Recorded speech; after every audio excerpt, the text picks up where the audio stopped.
Leonardo attualmente era la voce solista di questo brano. Sì, ci sono altre persone che conosco nel coro Logudoro. Secondo brano, caro maestro? Il brano è Serenata, che è un brano di studi, quindi un brano che vinse il primo concorso di Pozzieri, e sfruttiamo Gavino, che è il secondo solo che Gavino Pila, famiglia quindi sfruttate un premio Nobel in questa, cioè, vedi, Marco Civegna delle sue attenzioni.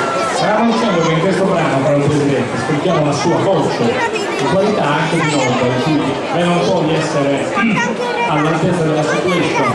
Prego, coro Logudoro di Usini.